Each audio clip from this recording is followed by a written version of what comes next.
Chegamos hoje, meus irmãos, à nossa lição de número 10 da nossa série de estudos sobre as igrejas do Novo Testamento.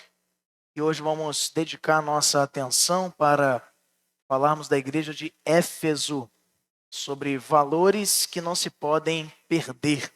Está lá em Apocalipse, capítulo 2, versos de 1 a 7, no texto que nós aí acompanhamos na nossa devocional, e que fala sobre o retorno à prática das primeiras obras. E, por assim dizer, podemos olhar também com grande aprendizado para essa lição. Você que acompanhou durante a semana, e temos aí algumas leituras diárias, você pode ler toda a carta de Paulo aos Efésios, né? Na segunda, capítulo 1, terça, capítulo 2, quarto, terceiro, e assim sucessivamente até hoje de manhã. Quem teve essa oportunidade de maneira devocional aí evoluir nesse estudo também, tivemos aí a oportunidade de concretizar. Então, ter um conhecimento um pouco mais profundo sobre as marcas e características da igreja de Éfeso. Porém, não é só na carta de Paulo aos Efésios, como também no livro de Atos, como também na carta do Senhor às 7 igrejas da Ásia Menor, aqui como está registrado em Apocalipse, e a igreja de Éfeso é uma das privilegiadas com uma dessas cartas, sendo então confrontada quanto ao abandono do seu primeiro amor, que é um tema que muitas vezes surge para a gente como sinônimos vazios ou vinculados a apenas o episódio da conversão, algo como aquele ímpeto, ou a gente confunde esse primeiro amor como o amor impetuoso, ou amor entusiasmado do começo da caminhada da fé. E não necessariamente Paulo aqui está mencionando esse aspecto, não é? Ou melhor, aqui o Senhor falando às igrejas por meio da carta. E é interessante olharmos para Éfeso como tendo sido dessas 7 igrejas da Ásia, uma das principais em importância e também em relevância no mundo antigo. Naquele contexto, Éfeso já era considerada a capital de vários impérios, passou pelo mundo antigo, serviu como um dos mais significativos polos comerciais do tempo aí dos séculos passados. Ela abriga as ruínas mais importantes da Turquia atualmente e é até hoje um grandioso centro de antiguidades. Uma bela história com início milhares de anos antes de Cristo. Um verdadeiro museu a céu aberto.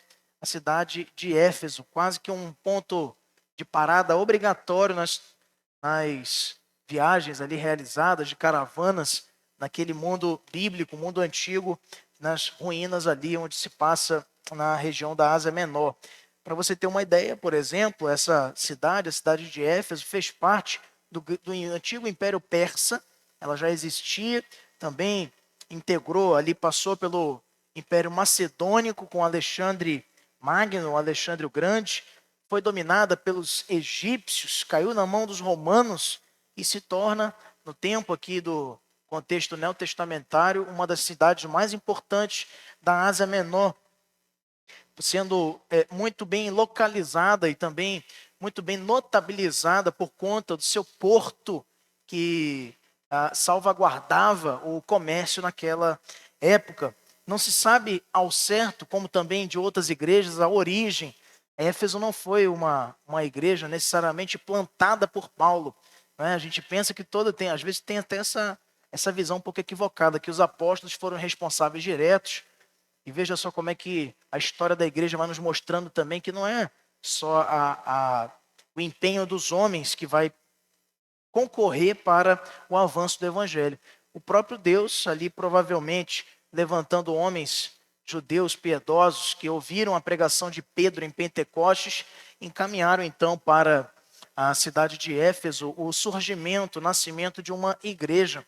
Então Paulo ali teve a oportunidade de ter um bom progresso na caminhada ali, onde visitou esses irmãos em 2 oportunidades, sendo a primeira delas muito breve, a segunda já mais prolongada, inclusive onde ele passou mais tempo, 3 anos, e ali esteve então sendo fortemente usado. É ali naquela cidade que o poder a influência do evangelho através da pregação de Paulo vai mexer com o comércio, vai tirar do coração do povo o desejo da idolatria, de forma que aqueles irmãos vão sendo ali movidos a transformar sua cidade.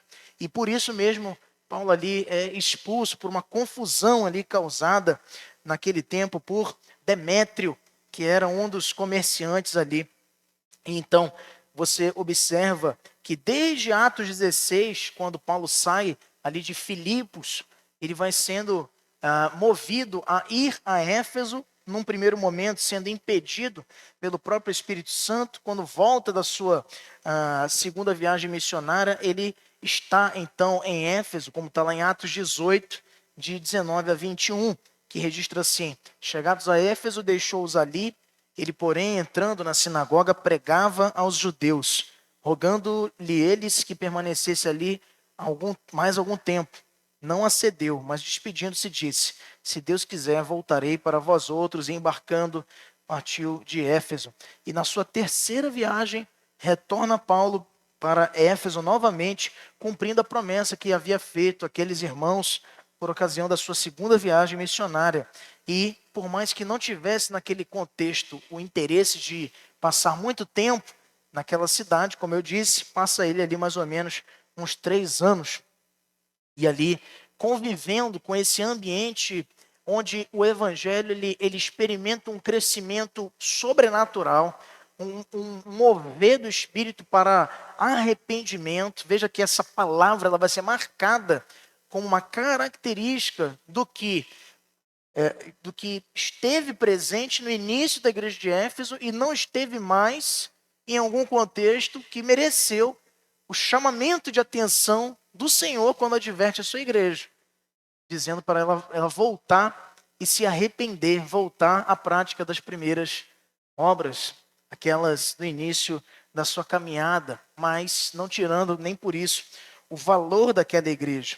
Arrependimento, queridos, é uma das principais marcas da transformação operada ou resultante da intervenção do Espírito na vida da igreja. Um avivamento verdadeiro, ou um reavivamento verdadeiramente, ele é marcado por abandono de pecado, por transformação, mais do que multidões reunidas, mais do que emocionalismo, mais do que o nosso coração sendo movido a contemplar o Senhor, mas também a contemplar quem nós somos. Eu falava ontem com um irmão sobre essa questão da mudança de vida, da necessidade de arrependimento, e eu usava para ele essa ilustração que foi até objeto da nossa mensagem da última Santa Ceia, no domingo que passou. E falávamos que por Deus, por Cristo, ser a luz do mundo, à medida em que nos aproximamos dele, nos são reveladas as nossas sujeiras, as nossas misérias, as nossas limitações. Quando estamos próximos da luz, nosso coração vai ser também revelado nos seus laços mais ocultos, naquilo que a gente não tem conseguido enxergar com clareza, perto dele fica muito evidente. Então, o conteúdo das cartas à Ásia Menor, como nós observamos, traz estímulos, traz também advertências. Veja só essa frase interessante que nós separamos aqui na menção de Josemar Bessa, falando sobre essa marca da igreja quanto ao arrependimento. Diz ele: quando a igreja em Éfeso perdeu o primeiro amor, Deus não disse para chamarem alguém para fazer um culto mais quente.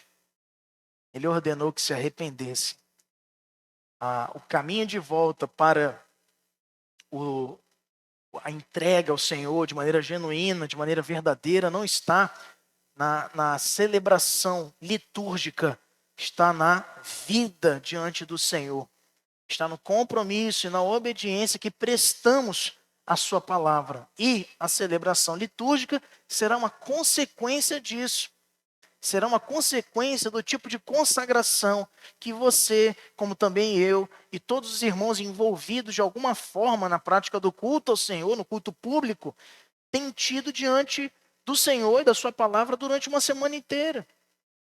O que eu vou esperar de consagração ou de santidade, de uma oferta que eu trago para ele manchada. Lembra lá da advertência que o Senhor faz através do profeta Malaquias ao povo? Eles queriam trazer a ele animais defeituosos, o pior, animais cegos, animais coxos. E ele consterna também quanto à questão cerimonial. O pão que vocês trazem para a mesa da propiciação está sujo, como referindo-se ali ao apodrecimento ou ao processo de criação de fungos no pão. Esse pão é imundo, né? A expressão que ele usa.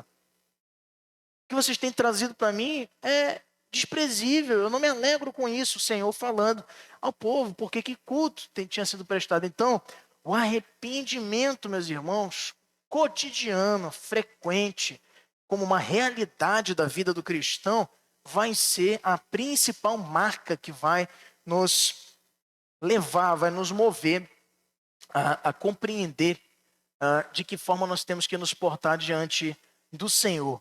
Como nós vimos falando aqui, a igreja de Éfeso, então, era uma igreja, sem dúvida, forte, uma igreja bem estruturada, uma igreja zelosa. Era uma das igrejas da Ásia Menor, mencionadas no Apocalipse, que receberam cartas da parte do próprio Senhor. O conteúdo dessas cartas, né, no seu geral, traz estímulos, advertências e promessas. A cada uma delas, inclusive, há promessas da parte do Senhor para as igrejas. E em todas as épocas e em todos os lugares, essas advertências e promessas também são válidas. Então, ao mesmo tempo em que o Senhor fala diretamente à comunidade de cristãos, de eleitos do Senhor, que estava naquela localidade, na cidade, na importante cidade de Éfeso, que hoje foi apagada do mapa, né? Essas advertências, essas promessas também servem para nós, enquanto servos do Senhor, hoje, aqui em Ananindeua, então, para todas as épocas e em todos os lugares. Vale a pena recordar a frase que ocorre em cada uma das cartas enviadas. Quem tem ouvidos para ouvir, ouça o que o Espírito diz às igrejas. Analisando o conteúdo da carta à igreja de Éfeso, podemos ver nela uma igreja esforçada, mas que precisava resgatar um valor precioso que se havia perdido ao longo da caminhada. Por isso, o nosso objetivo de hoje é falar sobre valores que não se podem perder. Mas como nem tudo são flores e nem tudo são espinhos, nós precisamos olhar de maneira atenta e sábia e paciente para as marcas aqui apresentadas no tocante à carta enviada à igreja de Éfeso em Apocalipse 2, de 1 a 7. E a primeira das marcas que aqui aparece, muito bem registrada, é uma igreja que é elogiada pelo zelo. São dois tipos de zelo que ela vai manifestar, quanto ao serviço e quanto à doutrina. E, em primeiro lugar, fala ele do zelo quanto ao serviço. Você pode ficar, quero lembrar a você, à vontade para alguma pergunta que surja. A nossa classe de EBD também é uma oportunidade onde você tem de participar, perguntar, fazer uma consideração. Levante uma de suas mãos, nossa equipe diaconal vai fazer chegar a você um microfone. É relevante, então, observarmos o que o Senhor traz a respeito no versículo de número 2 da igreja de Éfeso, dizendo: conheço as tuas obras, tanto o teu labor como a tua perseverança, e que não podes suportar homens maus, e que puseste à prova os que a si mesmos se declaram apóstolos e não são, e os achastes mentirosos. Conheço as tuas obras, o teu labor e a tua perseverança. As primeiras obras, aqui também mencionadas como alvo de retorno da igreja de Éfeso, elas foram aprovadas pelo Senhor, foram elogiadas, se tornaram relevantes e, quem sabe, até naquele tempo, objeto de comparação, de estímulo a fé de outras igrejas que enfrentavam também. Eu preciso lembrar você, nesse contexto aqui da carta, ou do livro da Revelação de Apocalipse, no finalzinho já do primeiro século, onde a perseguição à igreja do Senhor pelos imperadores romanos tinha se intensificado de uma forma jamais antes vista. entendendo o Império Romano até então que os cristãos representavam uma relevante ameaça para a religião propagada pelo Império, para a unidade política e social estimulada e garantida pelo Império Romano em suas províncias e pelas faixas de território sob o seu domínio. Então, esses irmãos estão recebendo esses elogios, como também advertências, para que lembrassem desse zelo quanto ao serviço, sendo por isso elogiadas quanto à sua operosidade. A igreja de Éfeso aqui, nas palavras do próprio Senhor, o Senhor Jesus escrevendo às igrejas, é uma igreja elogiada por ser uma igreja trabalhadora. Não era uma igreja que estava de mãos atadas ou observando as perseguições num contexto de contemplação. A igreja de Éfeso estava interessada em promulgar o evangelho de Cristo, em servir a comunidade, também como ao seu próximo e aos irmãos. Era uma igreja operosa, como uma marca que deve ser para todas as igrejas inconfundível. Nenhuma igreja é perfeita, é fato, mas a igreja, inclusive no próprio aspecto teológico do qual ela é chamada igreja militante, a igreja que milita, é uma igreja que está lutando na terra, está trabalhando.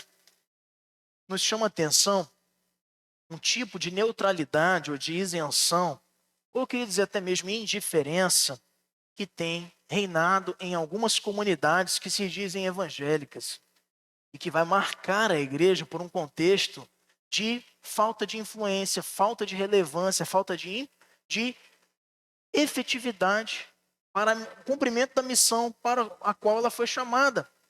Muitas igrejas têm convivido de uma forma indiferente quanto aos problemas sociais, quanto aos problemas políticos, fazendo calar a sua voz de denúncia, a sua voz de chamado ao arrependimento, a sua voz de anúncio do evangelho da graça, que confronta, que nos fere para a nossa própria salvação e que anuncia a boa nova da vida abundante ofertada pela obra da cruz, pela obra do nosso Senhor e Salvador Jesus Cristo.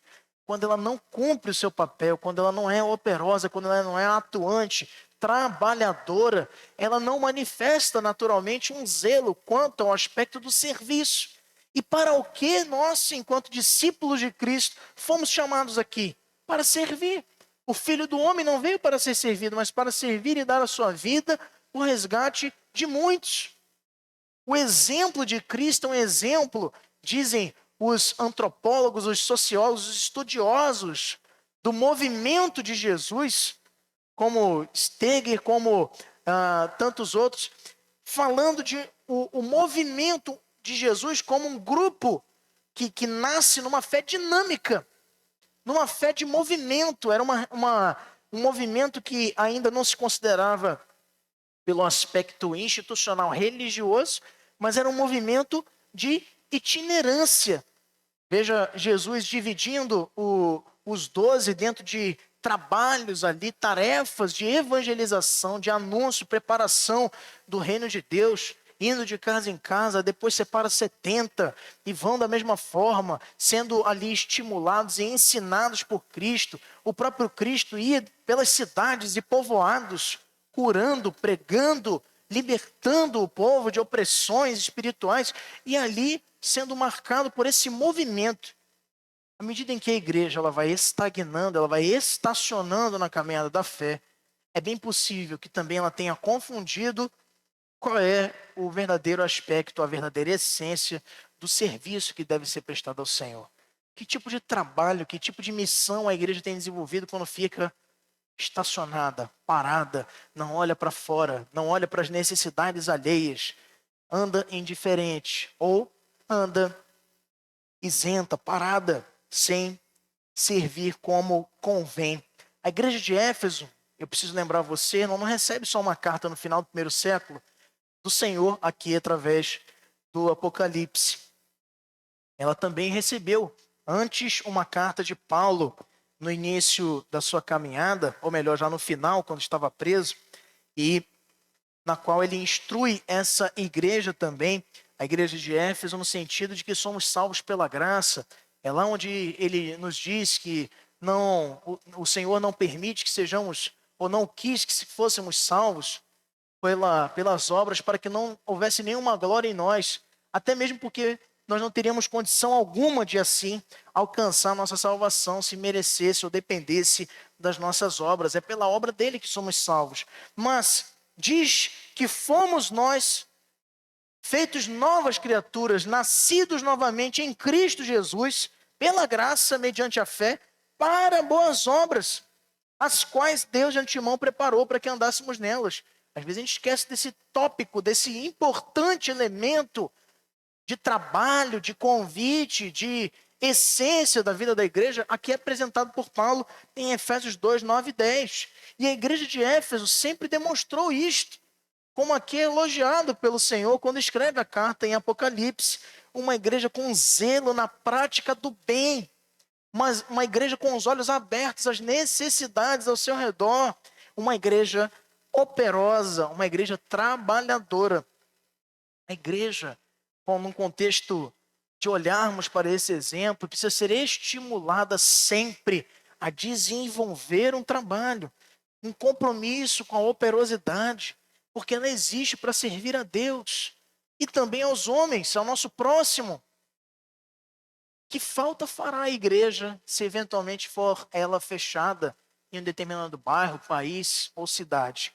Se ela não tem feito diferença alguma, ou se tem feito muita diferença, há diferentes formas de se analisar isso.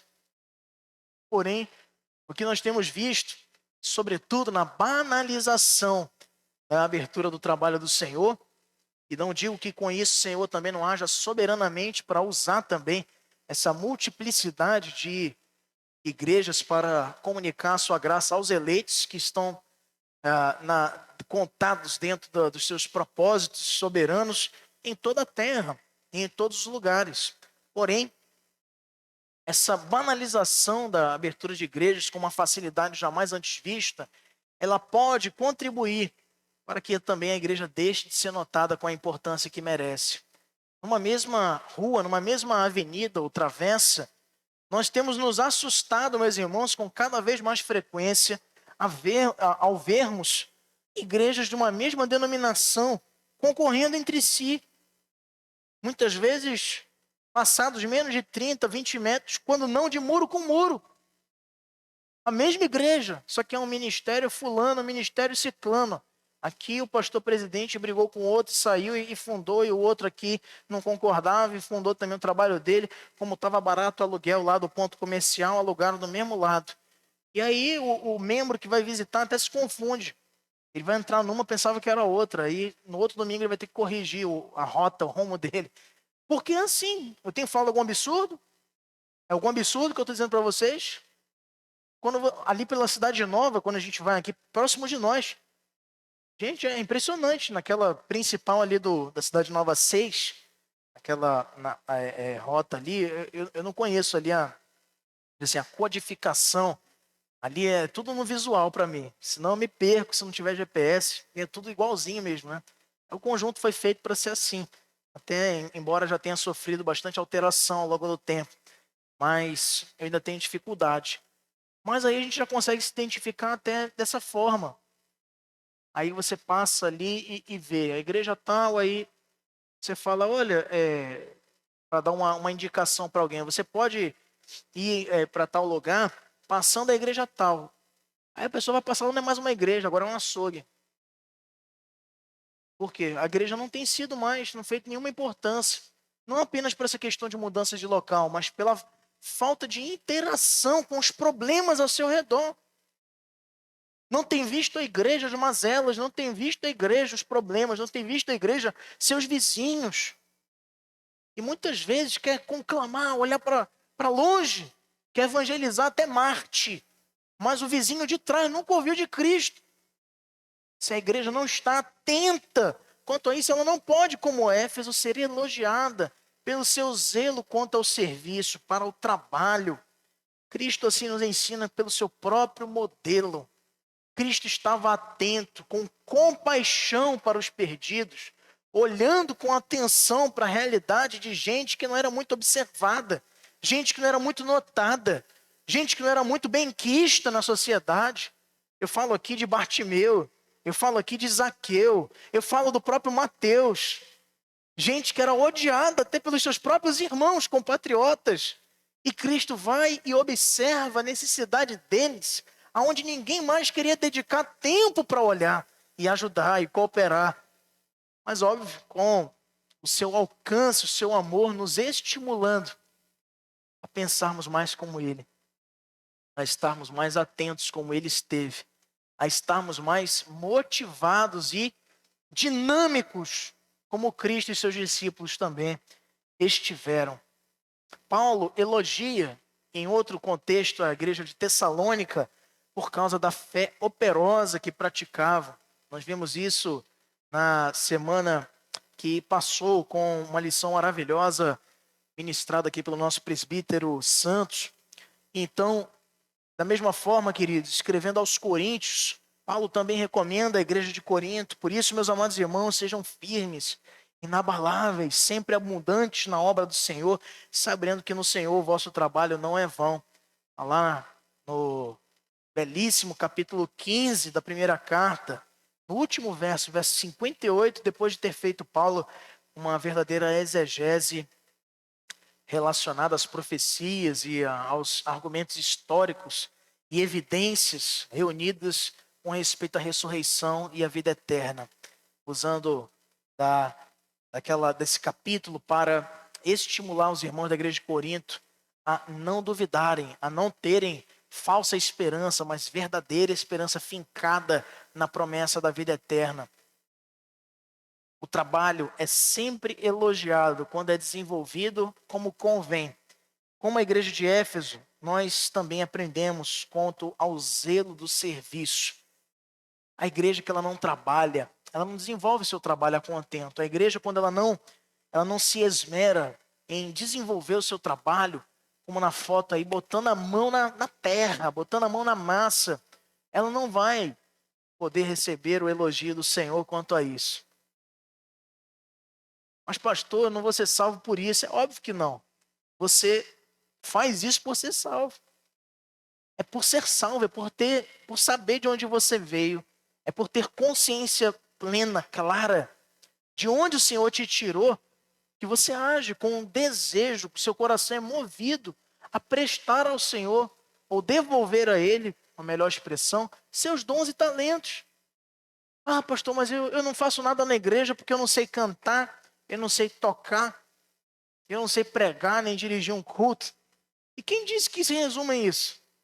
Sabe um serviço que é muito importante na igreja? Tirar mato. De vez em quando eu venho aqui, ou por não ter tempo pelas ocupações ministeriais, irmãos valorosos, mutirões que fazemos para manutenção da igreja. Estamos com um agendado aí, né, Lindomar? Uma limpeza bacana aí no nosso jardim, na parte da frente. Isso é trabalho para o Senhor. A gente conhece histórias maravilhosas, meus irmãos, ao longo do tempo, que nos mostram o quão maravilhoso é servir o Senhor, independentemente de onde Ele nos coloque. Uma coisa que é marcante na igreja do Senhor é que nela os mais importantes, das classes mais elevadas, são iguais aos outros, não tem privilégios diferentes, pelo menos nas igrejas bíblicas e sérias. O patrão pode limpar o banco junto com seu empregado, se frequenta a mesma igreja. Um escravo vai ser reconhecido e usado por Deus como um instrumento da mesma forma como seu senhor, como no contexto de Onésimo e de Filemon. Paulo, quando escreve a carta a Filemon, diz: receba como um irmão, que agora é o que ele é para você, ele já não é mais teu escravo, ele é um ex-escravo. Agora ele continua sendo escravo, mas não de Filemon. Agora ele é um escravo de Cristo Jesus, como eu também. Paulo, entre algemas, tenho servido a ele. O próprio apóstolo Paulo é um grande exemplo para nós de estímulo quanto ao trabalho. Pastor, eu tenho muita comorbidade, eu tenho dificuldades. Meus irmãos, há múltiplas formas de nós servirmos ao Senhor. E quem pensa que só serve ao Senhor botando a mão na massa e subindo em telhado e se arriscando. Não, você serve muito bem ao Senhor visitando os crentes. Você serve muito bem ao Senhor estimulando a fé dos mais jovens, dos que estão iniciando a sua caminhada. Você serve muito bem ao Senhor intercedendo. Você serve muito bem ao Senhor contribuindo. Você serve muito bem ao Senhor compartilhando do Evangelho com os seus colegas de trabalho, coisas que estão plenamente ao nosso alcance. Eu me lembro da história contada aqui não sei se nesse último ano que passou, ou no anterior, no nosso mês de missões, contava aqui um dos missionários, não me lembro qual, a história de um presbítero, um obreiro que estava internado numa circunstância muito difícil de enfermidade e foi se tratando de maneira continuada no hospital, era alguma coisa vinculada a tratamento de câncer. E lá ele foi conhecendo gente falando do evangelho.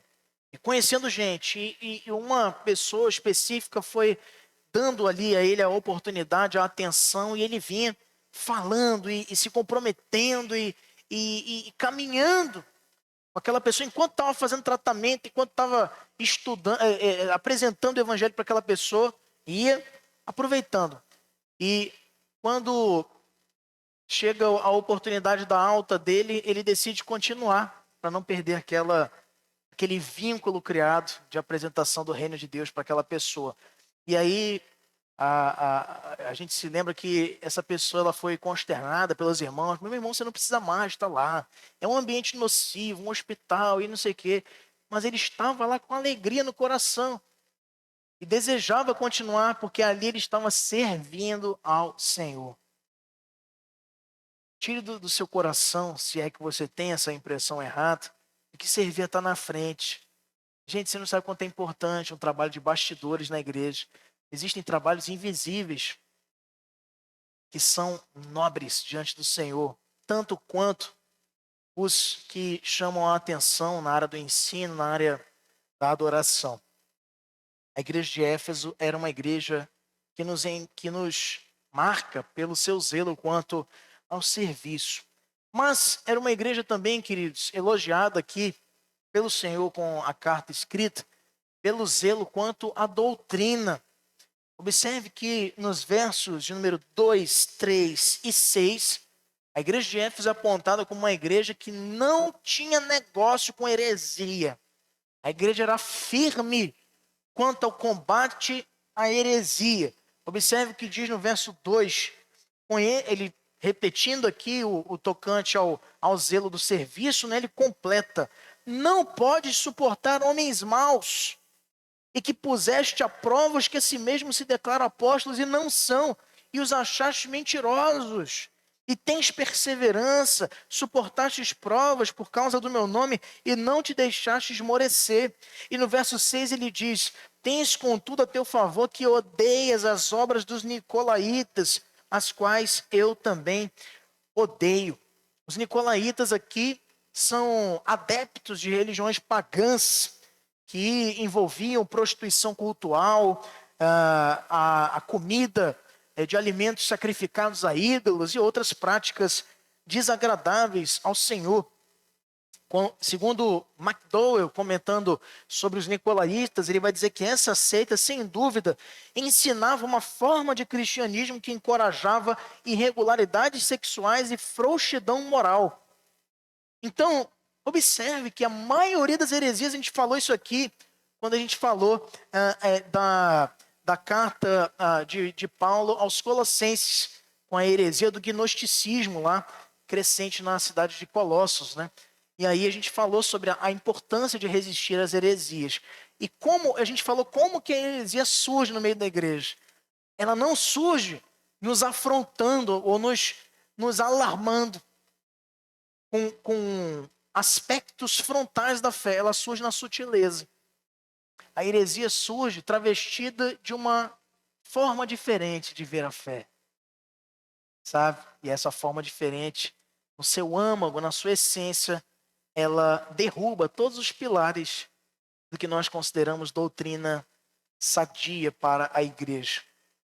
As piores heresias surgidas na história foram assim. Não foram dizendo, olha, a igreja, como teve um episódio recente aí que eu vi pela internet, você deve ter visto também, de um cidadão, ou um grupo de cidadãos, ainda estão investigando, que invadiram uma igreja presbiteriana, se eu não me engano, ali na região de Santa Catarina, alguma coisa assim, ou foi em outro lugar. E um episódio assim, lamentável de vandalismo, foram quebradas, vamos dizer assim, quebrados itens e patrimônios da igreja, quadros foram assim vilipendiados e também escritos dizeres lá ofensivos, né, de intolerância religiosa, como dizendo assim, a ceia não está na Bíblia, alguma coisa assim, ou então essa igreja é apóstata, alguma coisa assim. E aí a gente observa, não surge assim. Isso aí, obviamente, alguém com transtorno, né, alguém com uma dificuldade ou com muito ódio realmente de algo ocorrido ali, né? Não me parece ter sido algo impessoal. Por mais que a Igreja Presbiteriana de Copacabana também, alguns meses atrás, no ano passado, tenha também sofrido com ataque de vandalismos, né, onde até mesmo alguns moradores de rua que invadiram a igreja, eu não sei se com interesses vingativos, por alguma situação, mas o fato é que adentraram no espaço de templo, defecaram em ambientes ali de reunião dos irmãos, uma coisa assim terrível, né? E depois a polícia identificou quem era e tomou as providências cabíveis, né? Então, esse ambiente de intolerância, né?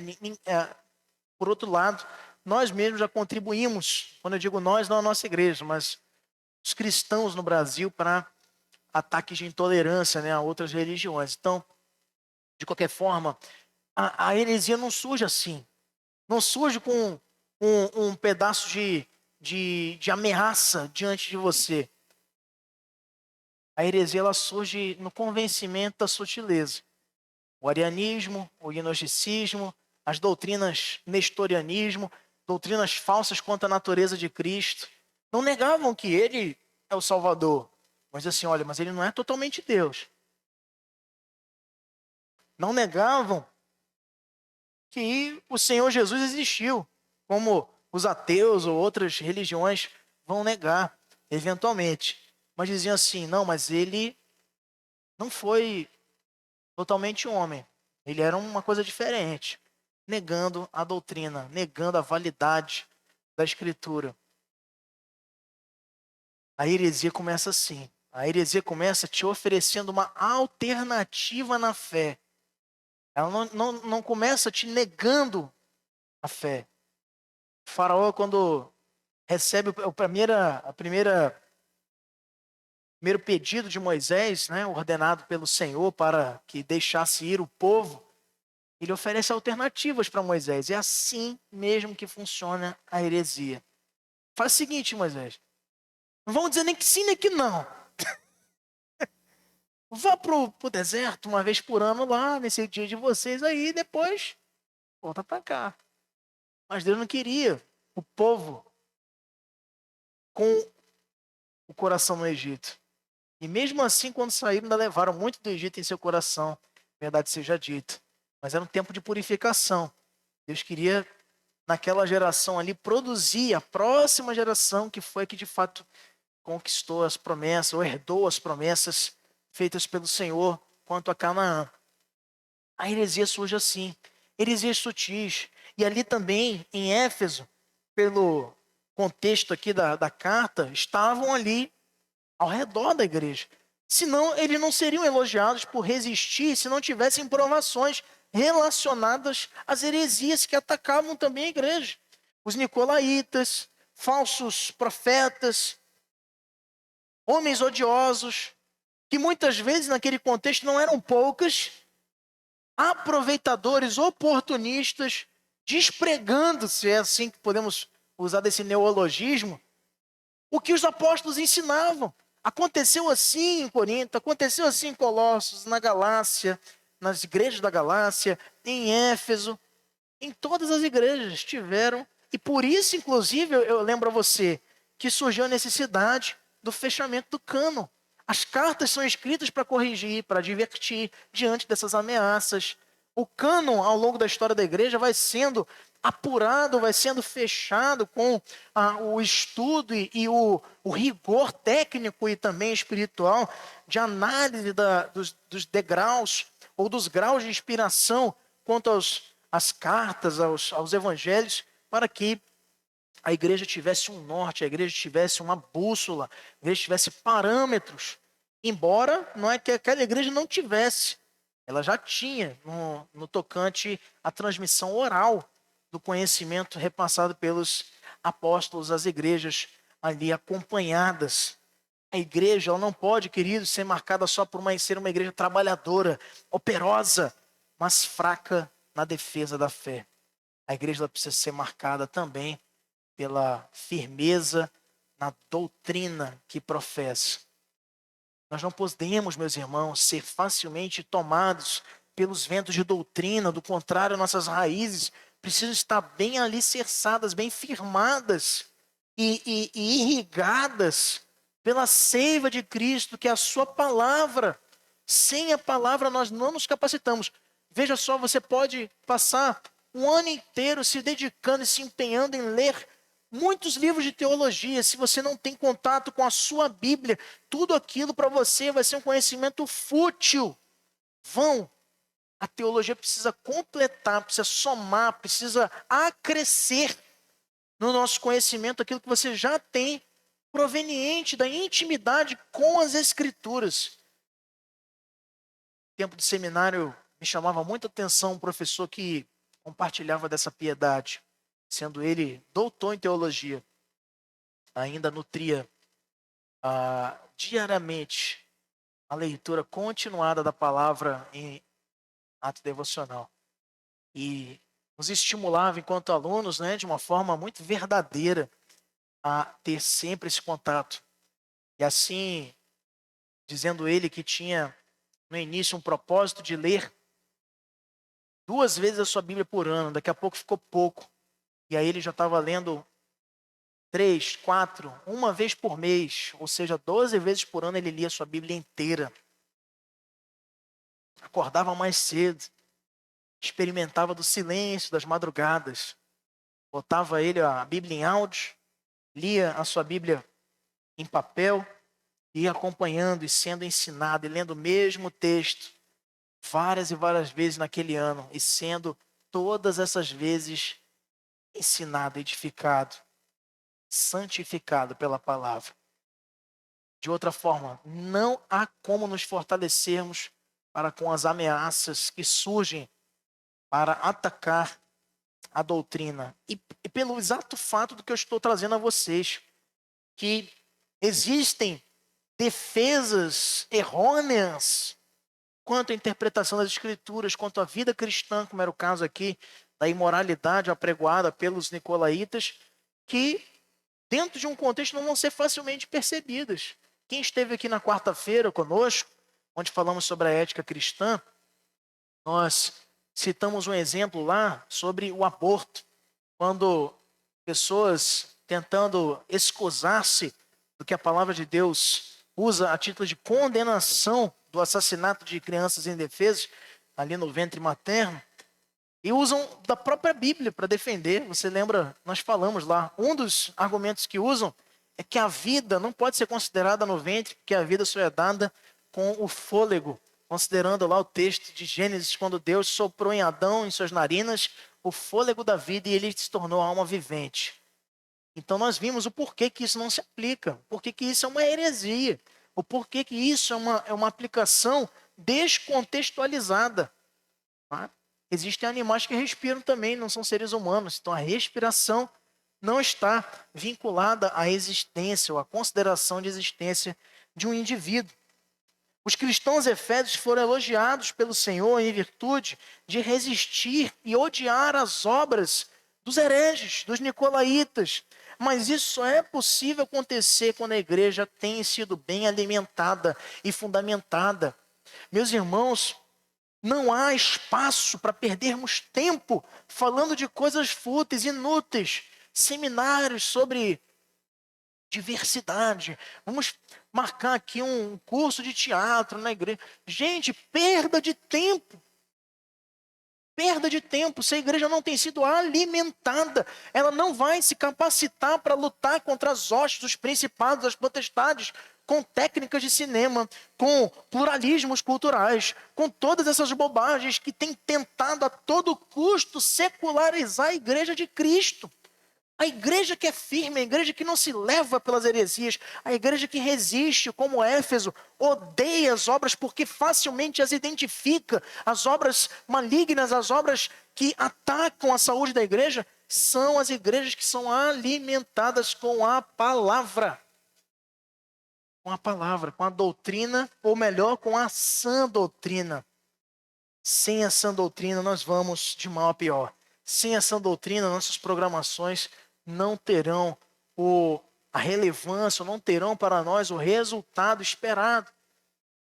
Pelo menos da minha parte e do conselho dessa igreja, falo com muita segurança a vocês. O resultado esperado é o crescimento na fé, o crescimento espiritual, que só pode ser obtido na intimidade com a palavra do Senhor, com a oração e na comunhão dos santos.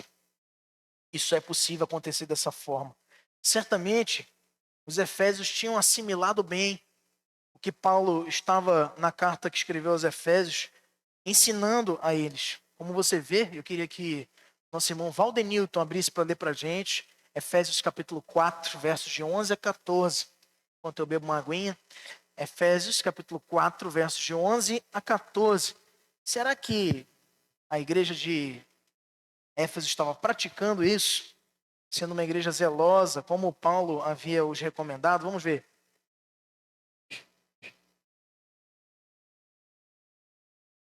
E ele mesmo concedeu uns para apóstolos, outros para profetas, outros para evangelistas e outros para pastores e mestres, com vistas ao aperfeiçoamento dos santos para o desempenho do seu serviço, para a edificação do corpo de Cristo, até que todos cheguemos à unidade da fé e do pleno conhecimento do Filho de Deus, a perfeita varonilidade à medida da estrutura da plenitude de Cristo, para que não mais sejamos como meninos, agitados de um lado para o outro e levados ao redor por todo o vento de doutrina, pela artimanha dos homens, pela astúcias com que induzem ao erro. Obrigado, meu irmão. Até aí. Veja só como é que é uma consequência direta do zelo e do empenho no serviço. O Senhor levanta, e Ele mesmo levanta, concede, uns para apóstolos, outros para profetas, outros para pastores e mestres, com vistas ao aperfeiçoamento dos santos, para o desempenho do seu serviço e edificação no corpo de Cristo. A igreja, quando ela é zelosa no serviço, como Éfeso, ela vai naturalmente amadurecer e servindo de que forma? Instruído pela palavra, ela também vai ser aparelhada, ela vai ser fortalecida para ser zelosa também no tocante à doutrina. Veja o que ele mesmo diz no versos número 13 e 14, sobretudo 14. E o 13 diz: para que cheguemos todos à unidade da fé e do pleno conhecimento do Filho de Deus, a perfeita varonilidade, à medida da estatura da plenitude de Cristo, para que não sejamos como meninos, servindo, sendo ensinados, estando submissos à palavra do Senhor. Nós não vamos mais ser como crianças na fé, nós vamos galgar os passos do crescimento à medida em que temos servido e labutado pela causa evangélica. E aí já não seremos mais agitados de um lado para o outro. Quem cai nos contos, nas fantasias das heresias são os meninos. Agitados, confusos, incertos, inseguros. Mas quem amadurece na fé fica sempre com os cabelos em pé. Quando as situações surgem diante dos nossos olhos, nós agimos com cautela. A criança, ela não vê o perigo diante dela. Algumas até veem, né?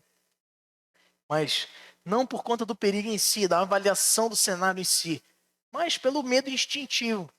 Eu digo para algumas pessoas que eu tenho que ter muito cuidado com a Melissa, porque ela tem coragem demais. E se a gente não der um freio nela, às vezes ontem a gente saiu para almoçar, e ela foi num parquinho assim, num playground, alguma coisa, e tava lá aí. Eu sempre que levo ela para lá, ela fica à vontade. Aí a instrutora lá vem perguntar: ô paizinho, você não vai ficar, tá preocupado aí? Porque tem muita criança grande aqui. Eu falei: eu tô preocupado com as crianças. Que a Melissa eu já conheço. A Melissa não é brincadeira. Por quê?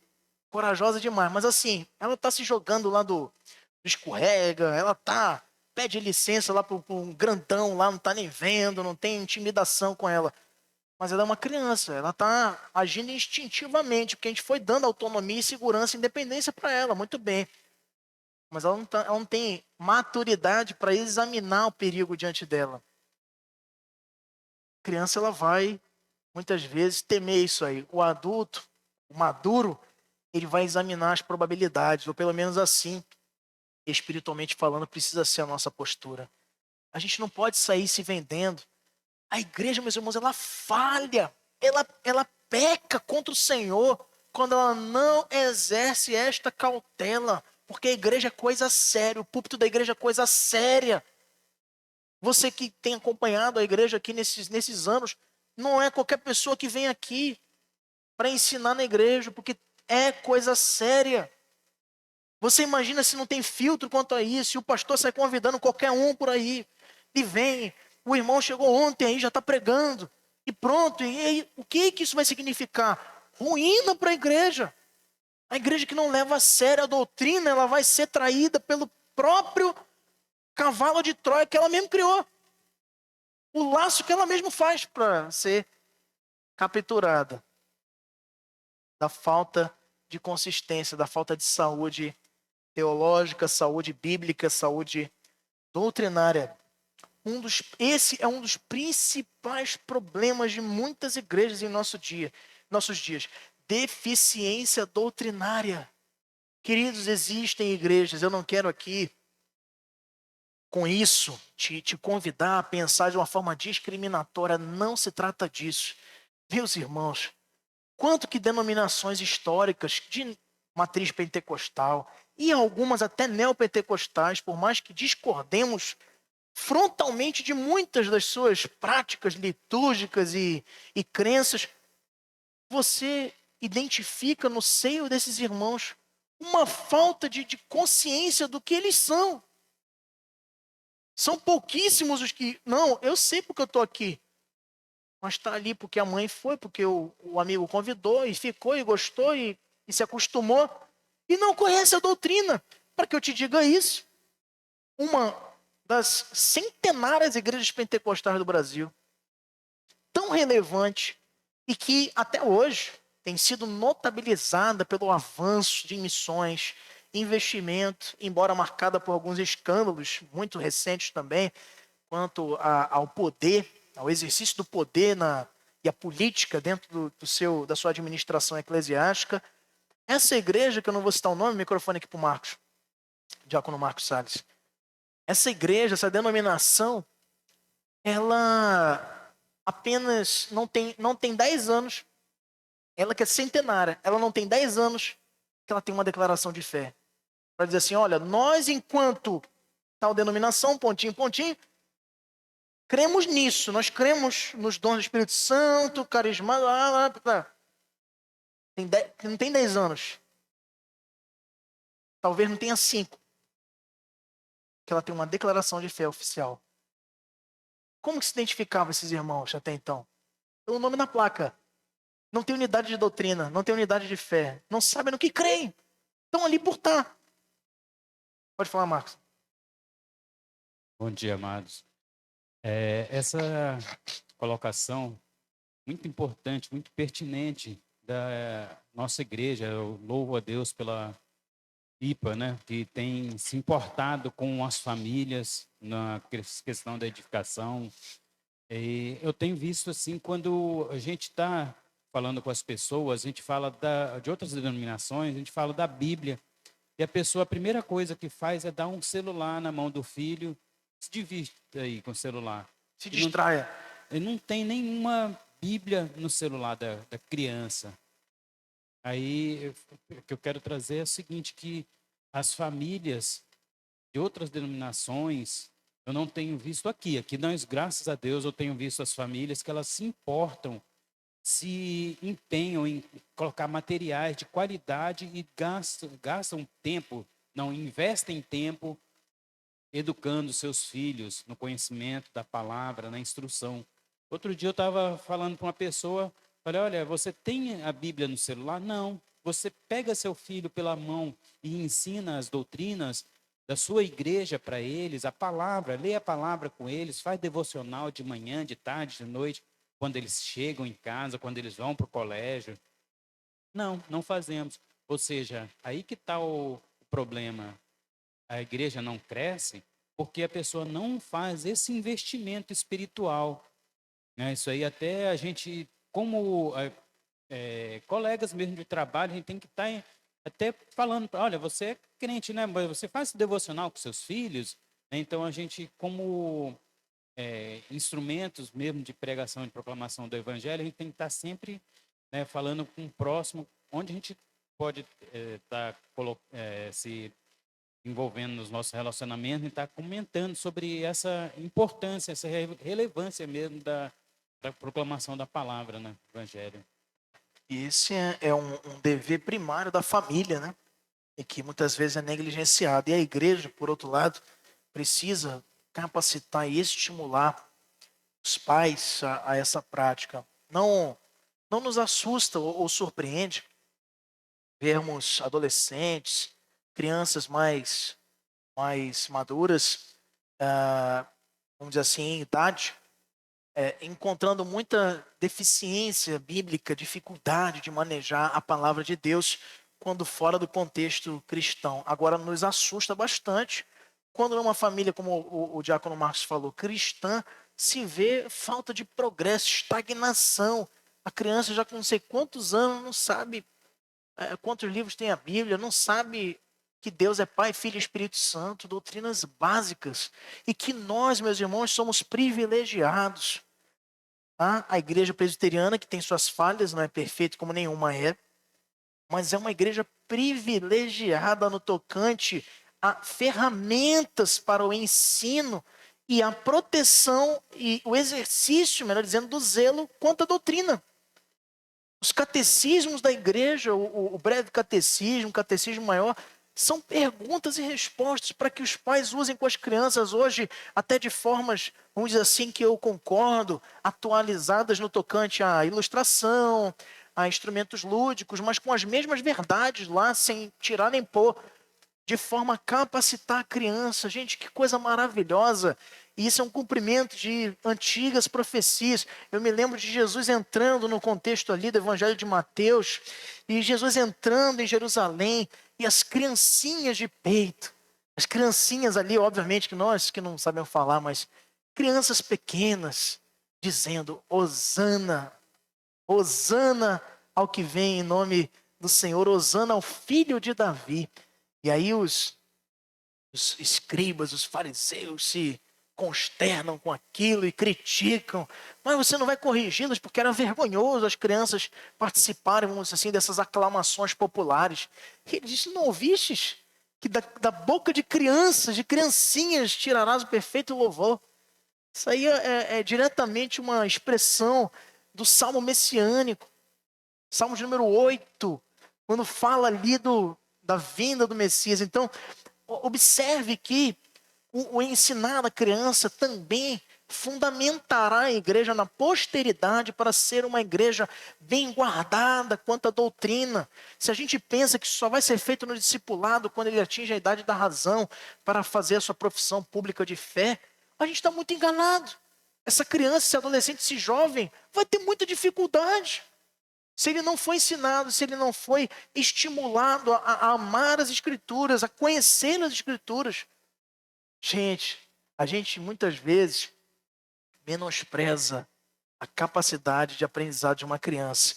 A criança, mais do que um adulto, ela vai ter muito mais facilidade de aprender coisas complexas, coisas que envolvam o uso dos seus mecanismos mentais, até porque ela está no período propício para isso.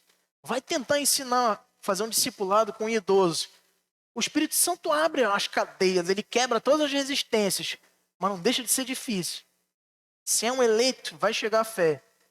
Mas vai chegar a fé. Aqui a gente não recebe na igreja só jovem. Recebe idoso também, mas agora pega uma criança para sentar para evangelizar. É outra conversa. É outra conversa. Os esforços missionários, o missionário Rafael está aí para não deixar mentir, né? Me corrija se eu estiver errado. Existem esforços missionários focados para uma janela, se eu não me engano, a janela 1040, para você observar as crianças entre 10 anos até o jovem chegando, né, na sua início da maturidade aí com 40. A janela que é propícia para você falar do amor de Cristo. Óbvio que a gente está falando aqui de uma análise, e nós não podemos nos furtar disso. Numa análise humana. O Senhor ele vai alcançar, independente disso aí, com 60, 90, 150, seja lá o propósito que ele tiver estabelecido. Nós precisamos lembrar disso, queridos.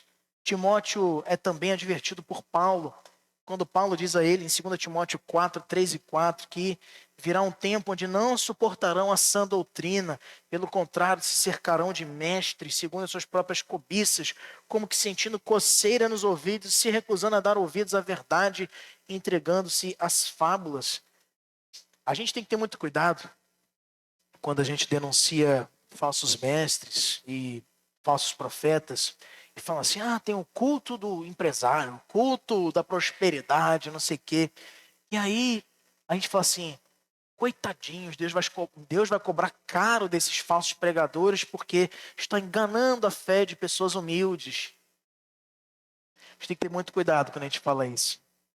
Muitas vezes essa igreja está só de pé lá, essa, entre aspas, igreja, essa falsa igreja, está lá de pé, com cultos frequentados por multidões, justamente pelo fato dessas pessoas não terem interesse algum em ouvir o verdadeiro evangelho. Elas formaram os seus próprios mestres, segundo as suas próprias cobiças, como Paulo aqui advertiu Timóteo, querendo mostrar ou ensinar a Timóteo, que naquele tempo a escolha de um pastor, a escolha de um responsável pela igreja, se levaria mais pelos interesses da comunidade no que ela pretende ouvir, do que na santidade, na integridade de quem estaria ali a ser usado por Deus. O zelo quanto à doutrina da igreja de Éfeso nos ensina a sermos zelosos também, cada vez mais para sermos elogiados pelo Senhor. Mas nem tudo são flores nem espinhos. Mas há espinhos também na caminhada. E é por isso que a igreja de Éfeso ela não é só elogiada quanto ao seu zelo do serviço e ao seu zelo do trabalho. Por fim, a igreja de Éfeso ela é também advertida, exortada a resgatar valores que não se podem perder. No verso de número...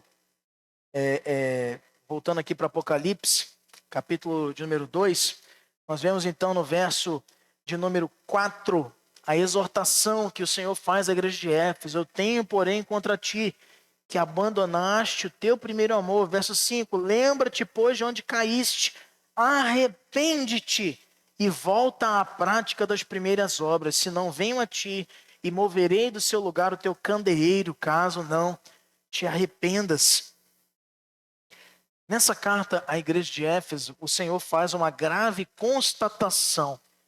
Aquela igreja que era zelosa no serviço, aquela igreja que era zelosa na doutrina, ela era uma igreja negligente na prática do amor.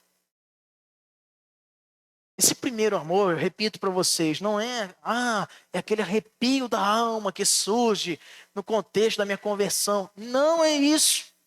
O primeiro amor é o olhar de misericórdia, de compaixão, que o tempo de caminhada na fé vai tirando do nosso coração, nos transformando em filhos mais velhos, da parábola do filho pródigo. Vendo o pecador se arrependendo e falando assim, não merecia estar aqui. Quantas vezes você pensou dessa forma? A gente não sempre pensa que o primeiro amor, O primeiro amor é aquele encantamento, é eu estar apaixonada por Jesus. O primeiro amor é aquela disposição inegociável para. Você pode ter isso em qualquer momento da fé, meus irmãos. Quem é crente de verdade vai estar com isso o tempo todo. Obviamente, lidando com os altos e baixos da carreira cristã, mas disponível para trabalhar, não só no começo da caminhada da fé. O primeiro amor é o olhar para o outro. Gente, o evangelho é tão assim, é tão movendo a gente a ter cuidado conosco, dispondo o nosso coração para ser santo, para ser obediente, para temer ao Senhor e a sua palavra e obedecê-la e guardá-la. Mas ele é tão assim, de forma que esse crescimento, essa capacitação nos mova para olhar para o outro, para viver para o outro, para abençoar o outro, para amar o outro. E esses valores são valores que não podem ser perdidos. Tenho, porém, contra ti que abandonaste o teu primeiro amor. A igreja de Éfeso era zelosa no serviço. Era uma igreja operosa. Era uma igreja zelosa também na doutrina do Senhor. E sabe quem era assim também? Os fariseus. Zelosos. Até demais. E Jesus não condena o zelo deles. Condena a falta de misericórdia. Condena a falta de compaixão. Condena a falta de justiça. A igreja de Éfeso, por isso, por mais elogiada que fosse quanto ao seu trabalho, quanto à doutrina, ela precisava ser revitalizada, pois tinha perdido o fervor espiritual, o apreço pelas coisas de Deus, o calor da comunhão cristã. O seminarista Murilo, há pouco tempo, há 2 domingos atrás, pregou sobre esse mesmo texto e mencionou, na ilustração desse ponto do seu sermão, falando sobre o piloto automático da fé. Falo eu já. O exercício automático do fazer religioso. Eu estou frequentando e não estou sentindo. Eu estou participando das programações, mas com fardo, com insatisfação. Porque tem que vir. Eu não estou sendo alimentado, não estou abençoando e nem sendo abençoado. Estou com tédio. Anteriormente, Paulo tinha elogiado essa igreja. Vão comigo lá para Efésios capítulo 1, versos 15 e 16. Eu queria que a Jéssica lesse para a gente aí. Efésios 1, 15 e 16. Paulo tinha elogiado essa igreja. Mas veja o que pouco tempo pode fazer ou prejudicar a caminhada de uma igreja. No começo aqui, ainda no início da caminhada da igreja de Éfeso, ela é elogiada por isso. Já no final do 1º século, ela é exortada pelo Senhor por ter abandonado o amor, o primeiro amor. Efésios 1, 15 e 16.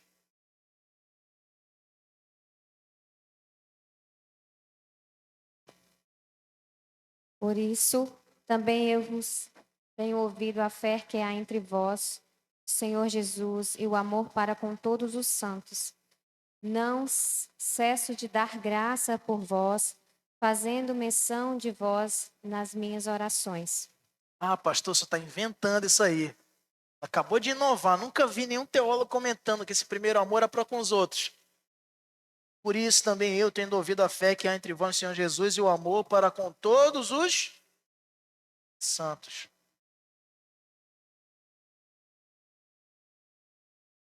Como é que João fala lá na sua carta?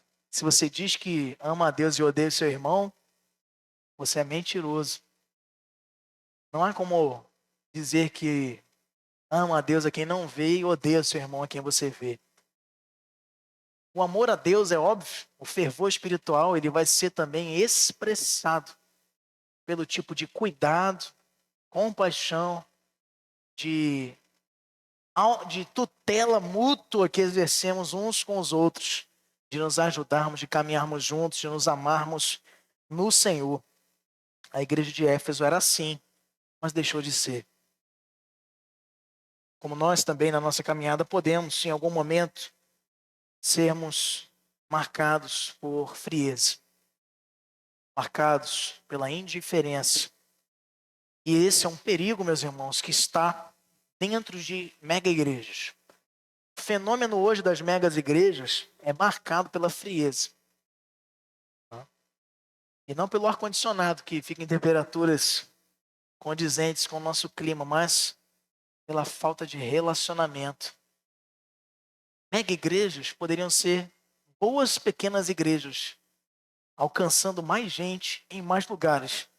Mas a ganância, a soberba, ou quando nenhuma coisa nem outra, mas a falta de visão impede que seja assim realizado. Lembra-te de onde caíste. O Senhor faz uma exortação, mas também faz uma ameaça. Pastor, o Senhor fez uma ameaça, fez. Lembra-te de onde caíste. Arrepende-te e volta às práticas das primeiras obras. Quais primeiras obras? Lá de Efésios 1, 15 e 16. Se não, venho a ti e moverei do seu lugar o teu candeeiro, caso não te arrependas. Não se sabe qual foi a resposta dessa igreja, dessa exortação, mas essa cidade não existe mais. Ela é um museu hoje a céu aberto. Não existe mais Éfeso, nem a igreja de Éfeso, e não dá para irmos lá consultar o resultado disso. O fato é, queridos, que ela foi sim uma notável igreja do tempo antigo, mas ela nunca foi contabilizada entre as maiores. Antioquia, por exemplo, não foi nem mencionada aqui entre as 7 igrejas da Ásia Menor, foi um grande celeiro e que contribuiu na história da igreja através dos séculos, muito mais do que Éfeso, Alexandria, Jerusalém, Roma. Onde está o primeiro amor? A prática das primeiras obras. O microfone aqui para o Lindomar. A prática da misericórdia. Dá o microfone aqui para o nosso irmão Lindomar, por favor. Onde está o olhar compassivo da igreja que precisa pensar no que o Senhor, que é justo e santo, também promete e cumpre. Não só o que é bom, mas também o que nos fala de juízo. Ele disse que pelos seus pecados o reino do norte seria destruído pelos assírios, e foi. Ele disse que o reino do sul, Judá, seria destruído por conta de seus pecados e seria levado, desterrado da sua terra para a Babilônia por 70 anos. E assim aconteceu. Ele disse que se aquela igreja não se arrependesse e voltasse à prática das primeiras obras, o Senhor viria até ela. E ai daquele que cai nas mãos do Deus vivo e verdadeiro. E moveria do lugar o seu candeeiro, que iluminava, que aquecia a igreja, o Espírito. Me lembro de Davi lamentando pelo contexto ali em que se encontrava diante do clamor de Natã, diante do seu pecado, e ele se arrepende. E no Salmo 51 ele pede ao Senhor que renove a alegria, mas ele faz um pedido. Ele não estava importado com o trono dele, a gente pregou sobre isso recentemente, sobre Davi, né? Ele não estava importado com o trono dele, com a família dele, com a criança que seria nascida do fruto do pecado com Batseba. Ele estava preocupado com o Espírito do Senhor. Não retires de mim o teu Espírito. Era o clamor que ele fazia. Não retire de nós. Cria em mim, ó Deus, um coração puro. Renova dentro de mim um espírito inabalável. Não retire de mim. Não remova de mim o teu espírito, o teu candeeiro. Senhor, ele permite, às vezes a gente pensa, né, queridos, sobre a igreja, a gente pensa, por que existem igrejas tão frias? E parece que, mas Deus não está silente ou cego ou surdo para com essas realidades. A pior coisa que existe é Deus entregar o pecador ao seu próprio pecado. Pronto, viva disso agora. Muitas igrejas têm sido abandonadas nessa caminhada porque largaram o primeiro amor, não se arrependeram e agora estão convivendo com a sua própria estagnação, frieza e falta de crescimento, como juízo da parte de um Deus que não tolera o pecado. Praticamente já foi respondido, que ia É? perguntar, né? Graças a Deus. Sobre, no contexto, né, aqui do Apocalipse que a gente está lendo, capítulo 2, capítulo 1 vem mostrar que o candeeiro representa a igreja, né? Então, a pergunta que eu ia fazer seria essa aqui. Quando o Senhor falou, né, que ia retirar o candeeiro, estava se referindo ao Espírito, né, ou à igreja em si mesmo, porque o contexto se refere à igreja, né? Candeeiro é como se fosse a igreja, né? Não, o candeeiro significa a presença de Deus, o mover de Deus, a proteção e a direção do Senhor. Uma igreja, por exemplo, é interessante a gente pensar, né? Existem igrejas que são marcadas pelas perseguições, pelas lutas, e ficaram de pé. Por quê? O candeeiro estava lá, o Senhor estava dando luz, estava dando direção, estava protegendo aquela igreja. O que Deus está trazendo de ameaça aqui para a igreja de Éfeso é o seguinte: olha, arrependam-se, senão vocês não vão mais contar comigo. Vocês vão ter que caminhar com seus próprios pés. E ai de nós se tivermos que caminhar com nossos próprios pés, meus irmãos. Porque o nosso coração é enganoso, é corrupto, a nossa vida é inclinada para a corrupção e para o mal. Então refere-se a isso, refere-se à presença de Deus a assegurar aquela igreja. Então ela é exortada a resgatar valores que não se podem perder: a compaixão, a misericórdia, o amor para com os perdidos. Não se sabe ao certo qual foi a resposta da igreja de Éfeso a essa exortação, mas o fato é que tanto a igreja quanto a cidade não existem mais. A palavra do Senhor se cumpre, queridos, mais cedo ou mais tarde. E sendo assim, a história dessa igreja deve para nós também ser tomada como exemplo por aqueles que têm abandonado o seu primeiro amor. Lembra-te de onde caíste. Arrependa-te, volta à prática das primeiras obras. Nas recomendações feitas por Paulo, como vemos lá em Efésios 4,15, os efésios deveriam seguir a vontade, a verdade de Deus em amor. O amor nunca pode ser removido dessa equação, pois a igreja deve necessariamente ser edificada em amor. Senão ela vira uma instituição teológica, ela vira uma instituição de educação, ela vira qualquer coisa que não seja a igreja. A igreja tem que ter amor pelos perdidos, tem que ter compaixão. Tem que ter compaixão do mundo, ela tem que lamentar. O nosso Senhor dá com o seu próprio exemplo, sendo Ele o mestre dos mestres, Senhor dos senhores, o dono de toda ciência e sabedoria. E quando Ele chega na ponta de Jerusalém e olha para aquele povo, Ele chora, Ele lamenta, Ele derrama o seu coração. Jerusalém, Jerusalém, quantas vezes eu quis reunir-vos, como uma galinha reúne seus pintinhos para protegê-los, para aquecê-los, e tu não quiseste. Ele olha para um povo, um rebanho sem pastor, um povo perdido, confuso. E muitas comunidades que se chamam igreja têm caminhado assim. Não sabe por que vive, nem para quê, nem até quando. Estão deixando passar o tempo, estão apostando na fé. Esquecem-se das primeiras obras, do amor, daquele brilho nos olhos, de anunciar o evangelho, da urgência, da relevância desse anúncio para os nossos parentes, para os nossos amigos, para todos que desfrutam da nossa convivência, estão caminhando para o inferno e não tem mais despertado a nossa preocupação. Eu abandono o primeiro amor quando meu colega de trabalho não é mais importante na minha projeção missionária do ano.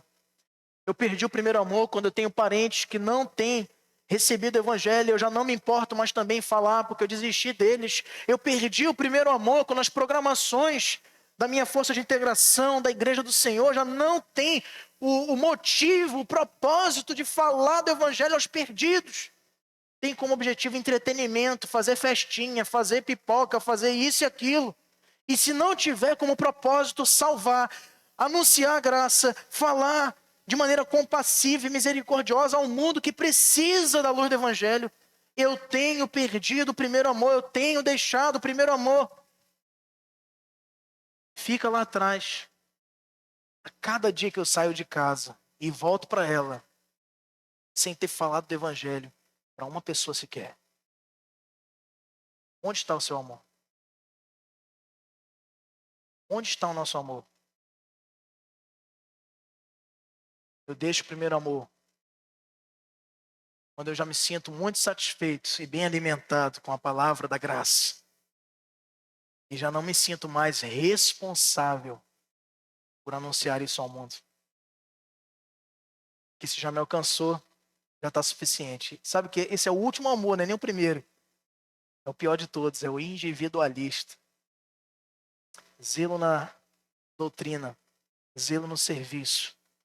E precisamos ser também zelosos quanto ao fervor espiritual, ao amor manifestado no trabalho, sem desprezar o dom maior, o dom perfeito, dito pelo próprio Paulo lá na primeira carta aos Coríntios, capítulo 13, versos de 1 a 3.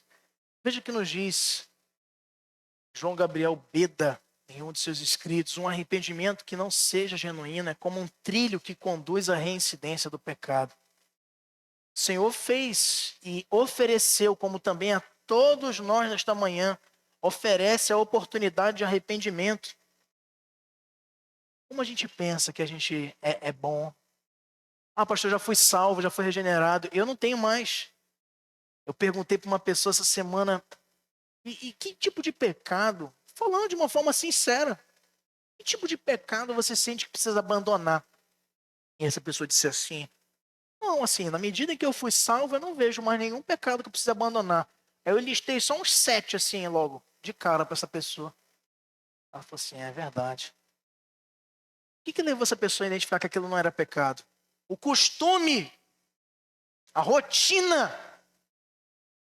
tira dos nossos olhos a seriedade. A pedra, quando entra no teu sapato, vai incomodar só no começo. Quando ela cai entre os dedos, ela fica confortável. Aí você já nem nota mais a presença dela lá. Mas ela está lá. Ela está lá. E tem gente que tem um pedaço de asfalto inteirinho dentro do sapato. Se tirar, vai prestar atenção. Mas se eu não tirar aquele sapato, eu não tenho como olhar. Sem nos arrepender, olhando para o que realmente precisamos abandonar. E para aonde precisamos retomar nossa caminhada, nós estaremos num trilho que conduz à reincidência do pecado o tempo inteiro. Que Deus nos abençoe, meus irmãos, que possamos, como a igreja de Éfeso, ou melhor, seguindo a advertência, que nós não sabemos se ela seguiu ou não, ter zelo quanto ao serviço, quanto à doutrina, para sermos por isso também elogiados, mas também agirmos de uma forma amorosa, resgatando quantas vezes necessário for esses valores que não podem ser perdidos. Amém? Amém ou não amém? Vou chamar o nosso grupo de louvor para nós encerrarmos. Antes, enquanto eles vão tomando postos aí, nosso superintendente da IBD vai nos trazer aí um relatório da nossa IBD de hoje e em seguida nós vamos cantar um cântico de encerramento.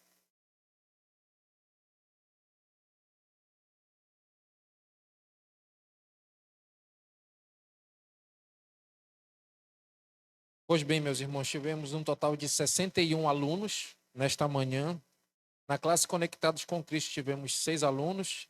Aqui no templo, 25 alunos, com 2 visitantes, 6 adolescentes, 6 conectados com Cristo, 7 ovelhinhas de Jesus, 4 sementinhas de Jesus e 7 jovens nesta manhã. Que Deus nos abençoe, nos dê um bom retorno, mas que nesse momento possamos ainda assim louvar o Senhor e desfrutar dessa manhã tão graciosa. Amém.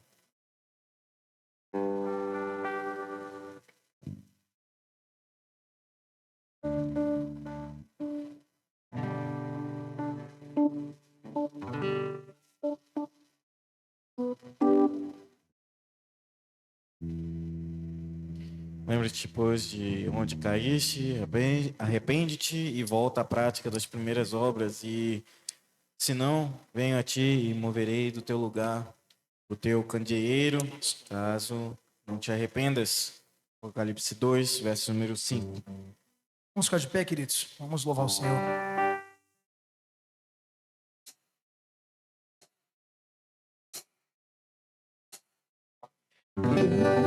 voltar ao início de tudo. Dá-me contigo, Senhor.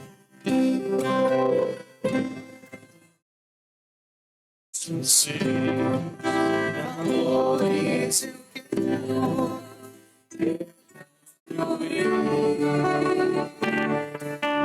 vou regressar ao caminho, vou ver as primeiras obras, Senhor. Eu me arrependo, Senhor, me arrependo, Senhor, me arrependo, Senhor. Quero voltar ao primeiro amor, ao primeiro amor. Eu quero voltar a Deus. Eu quero voltar ao primeiro amor, ao primeiro amor. Eu quero voltar a Deus. Voltar ao início de tudo. Contigo, Senhor.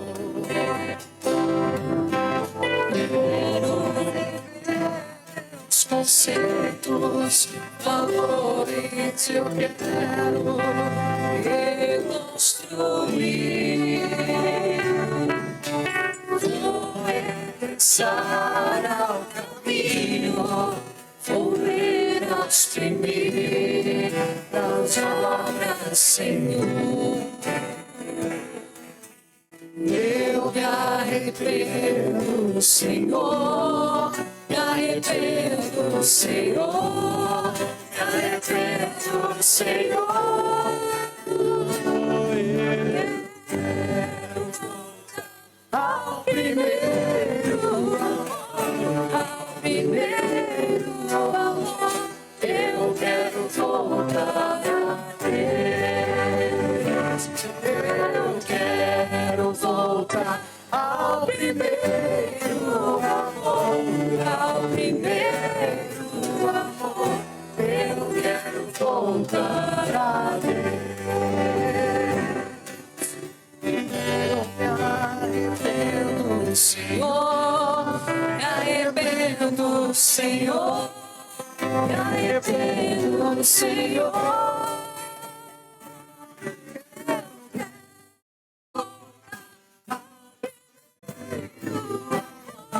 Ao primeiro amor.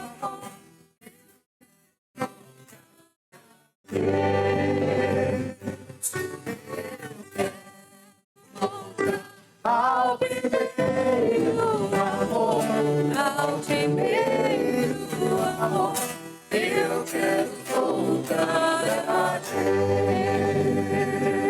Deus. Quero voltar. Isso encontrar-me contigo.